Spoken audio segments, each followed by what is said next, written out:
নমস্কার, জ্যোতির্ময় দেবশ্রী। আলোচনায় ছিলাম 2025 সালের নিউরোলজি অনুযায়ী আপনাদের এই বছরটি কেমন হতে চলেছে। 2025 সাল যদি আমরা ক্যালকুলেশন করি, সেখানে আসবে 9 নাম্বার, মঙ্গলের নাম্বার।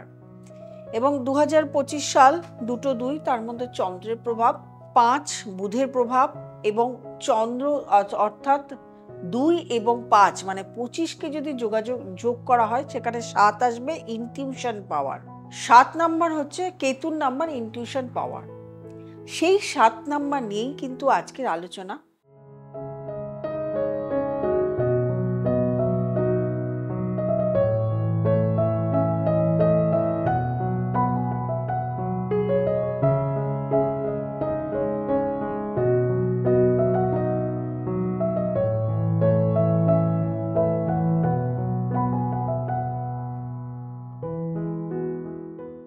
সাত, 16, 25।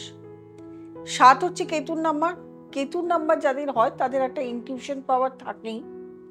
16 সেখানে রবি এবং শুক্রের প্রভাব থাকবে কেতুর সাথে, এবং 25 সেখানে চন্দ্র এবং বুধের সাথেও একটা কেতুর প্রভাব থাকবে। এবং আমরা এই যে বছরটায়, এই বছরটার মধ্যে চন্দ্র, বুধ, কেতু, মঙ্গল এই 4টে গ্রহের তো প্রভাব পাবই। তার সঙ্গে আমাদেরকে দেখে নিতে হবে যে আমাদের যে ডেট অফ বার্থ, সেটা ক্যালকুলেশন করে কত নাম্বার আসছে, যোগ করে কত নাম্বার আসছে সেটাও আপনারা দেখতে পারেন। এবং তার সঙ্গে বা আপনার ডেস্টিনি নাম্বার, অর্থাৎ যে তারিখে আপনি জন্মগ্রহণ করেছেন সেই নাম্বারটাও দেখে কিন্তু আপনি ক্যালকুলেশন করে আমি যে রাশিফল বলছি সেটার সঙ্গে মিক্স অ্যান্ড ম্যাচ করে নিতে পারেন। এবার কেতু যাদের জন্মগত নাম্বার বা 7 তারিখে যারা জন্মগ্রহণ করছেন বা যাদের ডেট অফ বার্থ যোগ করলে 7 নাম্বার আসছে, তারা কিন্তু ইনটিউশন পাওয়ার তাদের যথেষ্ট ভালো। অর্থাৎ তাদের অ্যাজাম্পশন ক্ষমতা, ধরে নেওয়ার ক্ষমতা, আগামী দিন বুঝে নেওয়ার ক্ষমতা, আগামী সামনের মানুষটাকে বুঝে নেওয়ার ক্ষমতা বা কি হতে চলেছে এটা বুঝে নেওয়ার ক্ষমতা একটা সেই মানুষের মধ্যে থাকে। এবার সেই কেতুর সঙ্গে মঙ্গলের যখন একসঙ্গে কানেকশন হচ্ছে, তখন সেখানে হাই স্পিরিচুয়ালিটি দেখা যাচ্ছে। কেতু এবং মঙ্গল হচ্ছে হাই স্পিরিচুয়ালিটি। এবার এক্ষেত্রে এই বছরটা দেখা যেতে পারে এমন এমন ব্যক্তি যারা কোনোদিনও জ্যোতিষে বিশ্বাস করতো না, তন্ত্রে বিশ্বাস করতো না, কোনো আধ্যাত্মিকতায় বিশ্বাস করতো না, ঈশ্বরের প্রতি বিশ্বাস ছিল না, সেই সমস্ত ব্যক্তিদের দেখা যেতে পারে এই বছর হঠাৎ করে তাদের এই স্পিরিচুয়ালিটির দিকে তাদের আগ্রহ বাড়ছে। জ্যোতিষবিদ্যা করতে চাইছে বা আধ্যাত্মিকতার মধ্যে ঢুকতে চাইছে বা তন্ত্র সাধনা করতে চাইছে বা এই সমস্ত বিষয় নিয়ে একটা আগ্রহ প্রকাশ করছে। হতেই পারে, এই বছর কিন্তু হওয়ার সম্ভাবনা রয়েছে। এটা মেইনলি রয়েছে বলেই কিন্তু আমি আগে এটা বলে নিলাম। দ্বিতীয়ত, মঙ্গল কেতু কানেকশন যখনই হচ্ছে তখনই দেখা যাবে দাম্পত্য জীবনে একটা অশান্তি বয়ে আসবে। বিবাহিত জীবনে কিছু না কিছু ক্ষেত্রে দেখা যাবে তাদের মধ্যে সমস্যা দেখা দেবে। কোনো একটা সম্পর্ক কোনো ভালোবাসার দিকে গড়াচ্ছে, সেটা বিয়ের দিকে গড়াচ্ছে, দেখা যাবে সেটা মাঝপথে হঠাৎ করে বন্ধ হয়ে যেতে পারে।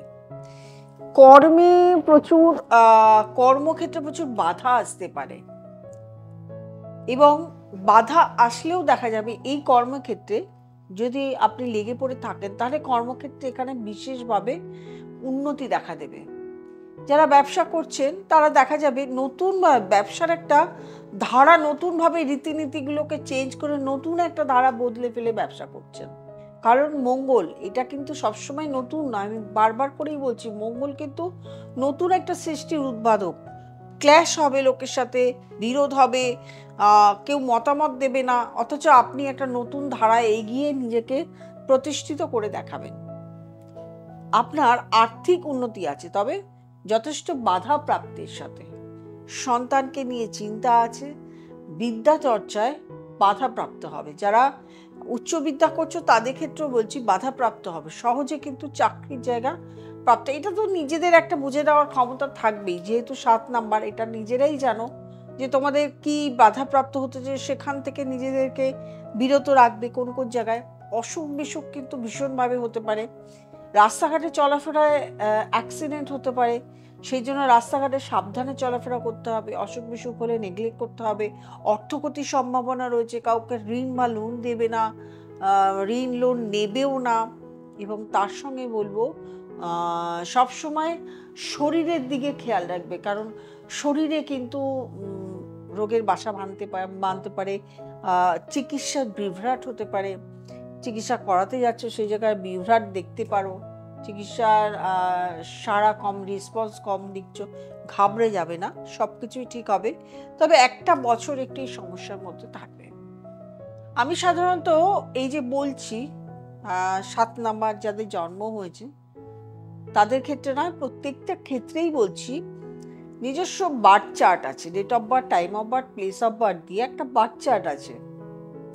সেই বার্থ চার্টটাতে দেখতে হবে যে তোমার কোন রাশি, কোন লগ্ন, কি দশা চলছে, কি অন্তর্দশা চলছে, ট্রানজিটে কি আছে।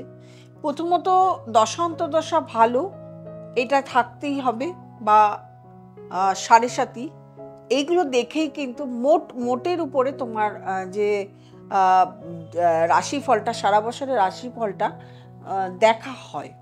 সেই জন্য সবসময় দরকার একজন ভালো অ্যাস্ট্রোলজারের সঙ্গে কনসালটেশন করা। যদি তোমাদের মনে হয়, অবশ্যই নিচে স্ক্রলে যে নাম্বারটি আছে সেই নাম্বারটিতে ফোন করে কনসালটেশন করে নিতে পারো, চেম্বারে আসতে পারো, বা অনলাইন কনসালটেশনও করতে পারো। অনলাইন কনসালটেশন করার একটা কনক্লুশন রয়েছে, সেটা ফোন করে জেনে নিতে হবে কি কি প্রসিডিওর আছে, সেই প্রসিডিওরগুলো মেনে নিতে হবে, মানতে হবে, করতে হবে, তাহলেই অনলাইন কনসালটেশন হবে।